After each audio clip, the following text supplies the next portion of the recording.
Revenge films. When I was in the 9th grade, there was a girl in our class who was being horribly bullied.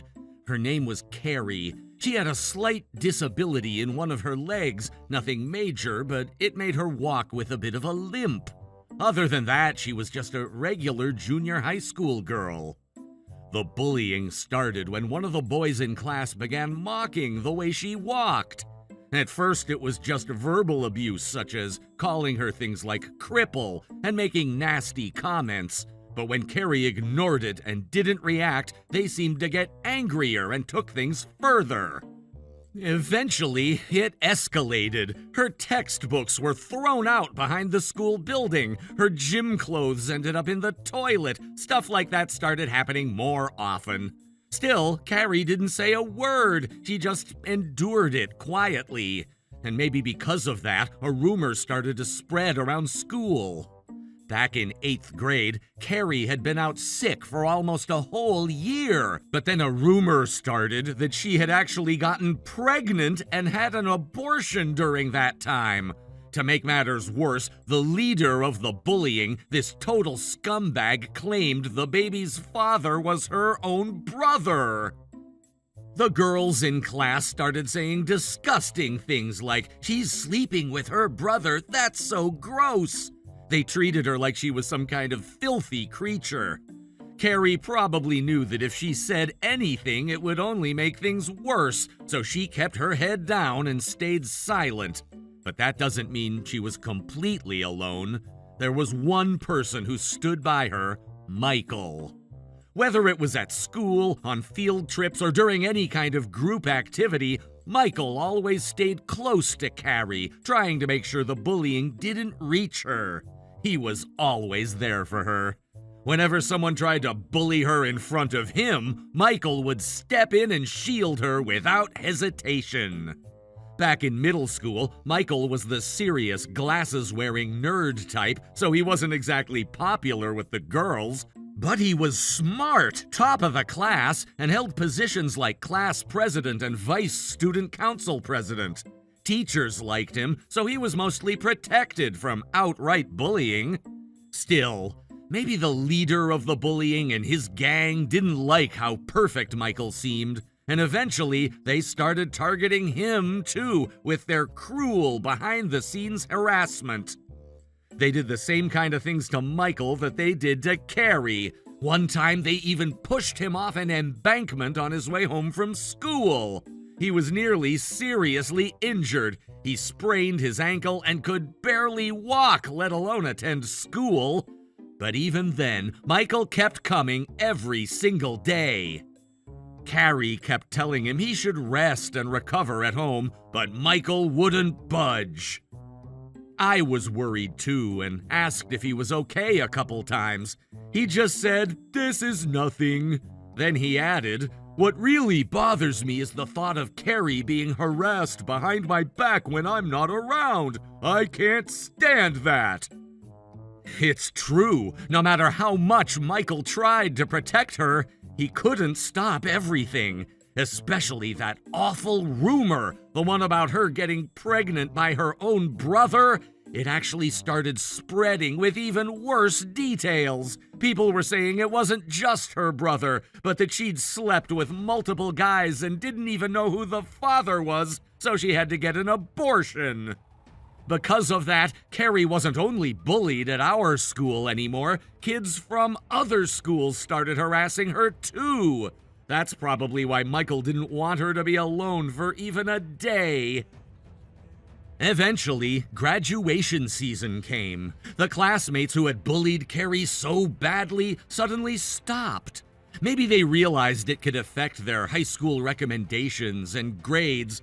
But I honestly believe that the only reason Carrie was able to keep coming to school and graduate despite all the cruel things that were said and done to her was because of Michael. After that, Michael got accepted into the prestigious high school he had hoped for.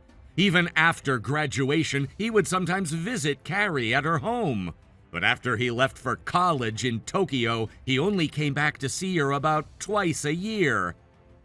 At the coming-of-age ceremony, neither Michael nor Carrie showed up. Most people assumed they had drifted apart by then and didn't really keep in touch anymore. Around that time, there was something we were all vaguely thinking, but no one wanted to say out loud. What if Michael and Carrie try to get revenge? In fact, we were all adults now. Some of us were married, some even had kids, and as we matured, we started to really understand just how cruel the bullying had been back then. So when news spread that Michael was planning to attend the class reunion, and we were all around 27, some of us were like, what do we do? Should we apologize? But then that one loser guy, still single and working construction, went around telling everyone, "There's no need to apologize. That was so long ago." And surprisingly, most people went along with it. Still, people can be harsh. When it came down to choosing between the elite guy from Tokyo or a small-town construction worker, everyone sided with Michael in a heartbeat. Turns out, after graduating from that top high school, Michael went on to attend one of the most prestigious universities in the country, one everyone had heard of. At the reunion, he showed up in a sharp suit, contacts instead of glasses, and now standing at 6 feet tall. He looked nothing like the Michael we remembered. For a moment, no one even recognized him. The whole room buzzed with surprise. When people found out he had the highest income of anyone in the class, some of the girls who had once joined in on the bullying started switching sides without hesitation. They started flirting by asking him, "Do you have a girlfriend? Are you married yet?" Some even threw themselves at him. Michael smiled politely and said, "I'm good." While still engaging in light conversation, he was clearly unfazed. He spent a while chatting with a few women from class, but what really stood out was how that one jerk who had caused so much misery back in the day was completely ignored by everyone. It was honestly kind of pathetic. A few years later, that same guy had a workplace accident at his construction job. He slipped from a scaffold, he wasn't wearing a safety harness, and fell 20 feet. He landed head first and was in a coma for several days. But eventually, he woke up. When he finally woke up, the first thing he saw was someone in a white coat standing beside his hospital bed. It was Michael. With no smile, he simply said, "Long time no see." As it turned out, after working as a doctor in Tokyo for a few years, Michael had transferred to the hospital owned by Carrie's father. And yes, Michael had married Carrie. The two of them had built a happy life together. Carrie had always had a weak constitution, and shortly after middle school graduation, she developed complications from her condition. Because of that, she could hardly attend high school and ended up spending most of her late teens and early 20s in the hospital. Later, it came to light that the stress caused by the constant bullying had played a major role in triggering her illness. When Michael found out, he was in his second year of high school, and from that moment on, he decided he would become a doctor just for her. Even after he entered med school, Carrie's condition would sometimes take a turn for the worse. Whenever that happened, Michael didn't hesitate to take time off from school and rush to be by her side. Still, he poured himself into his studies more than anyone else. He graduated at the top of his class and officially became a doctor.